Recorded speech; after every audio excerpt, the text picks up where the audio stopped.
ভাইরে, তুই যে ক্ষতিটা আমার জীবনে করলি, আমি যদি কোনো অন্যায় করতাম, তুই যদি আমার মাথার পরে একটা পাইপ দিয়ে পিড়াইতি, তাও দুঃখ পাইতাম না। তা আমি তো কোনো অন্যায় করি নাই রে ভাই। কেন এই পাপের প্রায়শ্চিত্ত আমারে দিয়ে করাইতেছ? আমি তো তোরে চেনতাম না, তুই আমারে সৌদি আনলি আইনা। আমি না পারতেছি নিজে একটা ভালো একটা পোশাক পরতে, না পারতেছি আমার পরিবারের ভালো একটা পোশাক দিতে। কিভাবে দেব? তোরে 5 লাখ টাকা দিলাম, বেরাকদা উঠাইলাম, সুদের পরে আনলাম সেই টাকা। তুই সৌদি আসার লাগে আমার গলায় পরা দিলি, আর 2 লাখ টাকা দেওয়া লাগবে, তাও দিলাম। তুই একবারও ভাবলি না যে এই মানুষটা সম্পূর্ণ টাকাগুলান সুদের পরে আনা? তুই কত সুন্দর মিষ্টি মিষ্টি কথা কইলি, আর এখন আমি পাগলের মতন রাস্তায় রাস্তায় ঘুরি কেন জানো? একটু লোহা টোকাই, প্লাস্টিক টোকাই, এগুলো টোকাইয়া সৌদি আরবে নিজের তো খাবারটা জোগাড় করা লাগবে। আর যে কয়টা টাকা বেতন পাই, ওই টাকা কয়টা বাড়িতে পাঠাই। কারণ বাড়িতে না পাঠাইলে যারা পাবে আমার কাছে টাকা, তারা তো আমার ছাড়বে না। তারা তো আমার পরিবারের উল্টাপাল্টা কথা বলে।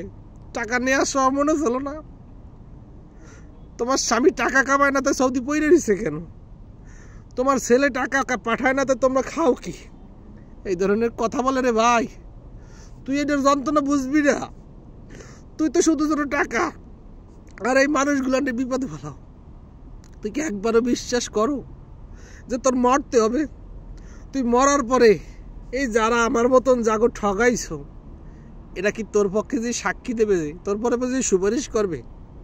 আরে ভাই, আমার এই হাত আর পাও দিলে যদি ভালো থাকে, আমি চুরি করি না, লুচ্ছামি করি না, বদমাশি করি না, কোনো নেশাপানি করি না।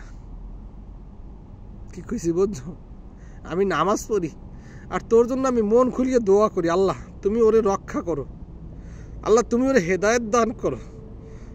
আমারে যে যন্ত্রণা দেয়, সেই যন্ত্রণা যেন আর কোনো মায়ের সন্তানের না দেয়। কিন্তু শোনে না, বাংলাদেশের মানুষ শোনে না, মনে করে আমি পাগল। কেন জানো?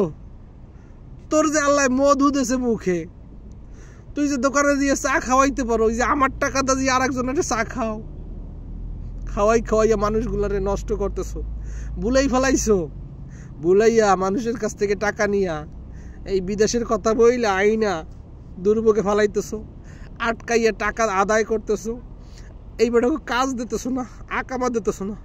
বিশ্বাস কর, কিয়ামতের সময় তোর এটার জবাব দিতে হবে।